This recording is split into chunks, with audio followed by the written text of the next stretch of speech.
Welcome back. I'm always excited to be able to say we've got somebody in the house who really knows her stuff, as very few people do, in a part of the world that matters a lot, and it's the more important because so few of us are paying attention to it. Her name is Cleo Paskal. She is a senior fellow with the Foundation for Defense of Democracies, among other places.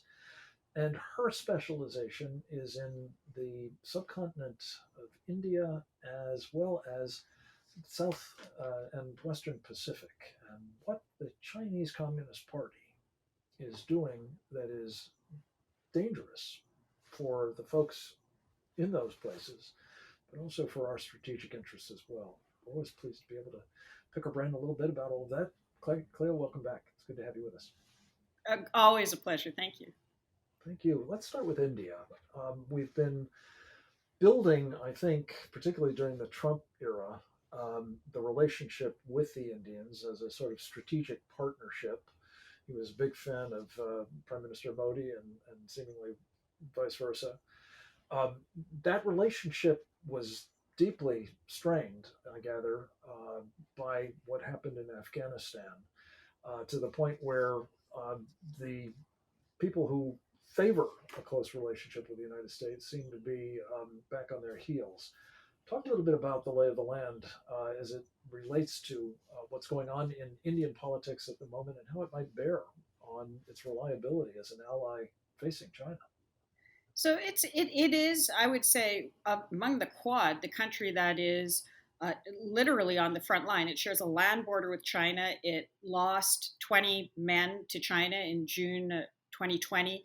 That transformed the debate domestically. There is no quarter given to any sympathy towards China anymore.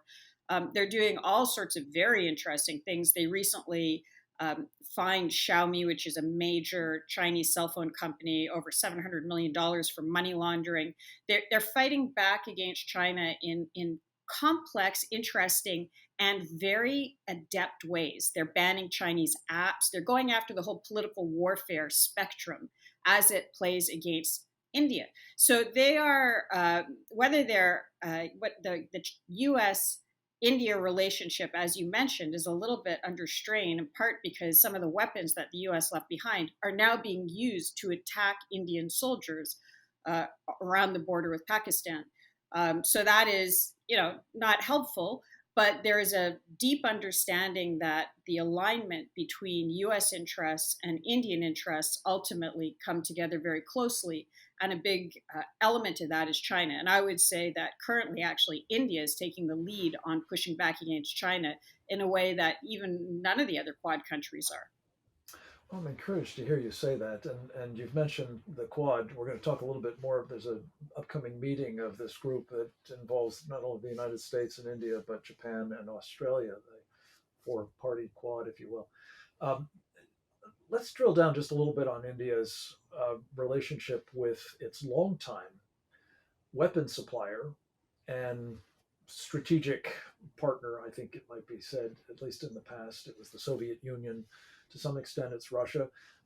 In the midst of this crisis over Russia's invasion of Ukraine, as you know, Cleo, the Indian government has decided that they can't resist the opportunity to get relatively cheap energy from Russia.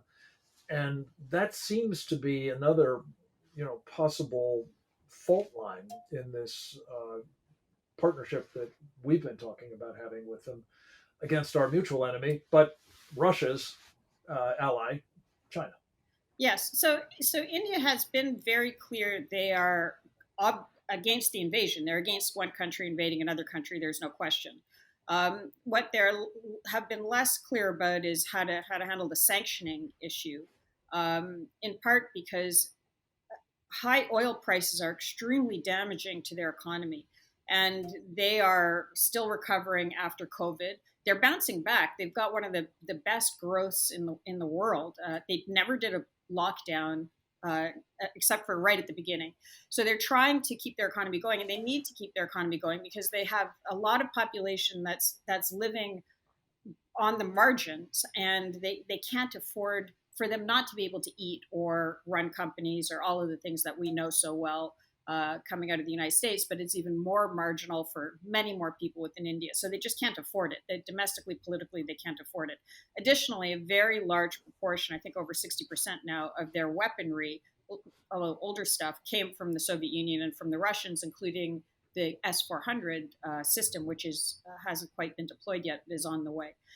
So there are these old Not linkages. old. That's a pretty new air defense system That's that a the new, Russians have been selling effective where they can. air defense system that was very controversial. And what you're starting to see is a lot of rupee ruble swaps to try to get around the U.S. sanctions, which is another problem for the U.S., a very big It problem for is. the U.S. because it undermines the dollar system.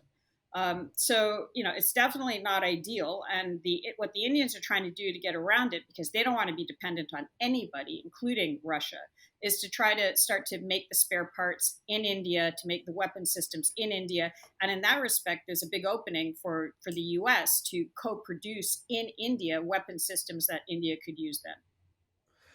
So net, are you saying that while there's this expediency-driven relationship with Russia, notwithstanding the opposition to its invasion of Ukraine, notwithstanding the sanctions, notwithstanding its interest in, you know, joining up with the United States in opposing the threat on its border from China, that the relationship with Russia is not something that we should be particularly concerned about or fear may erode their reliability as a member of this Quad partnership.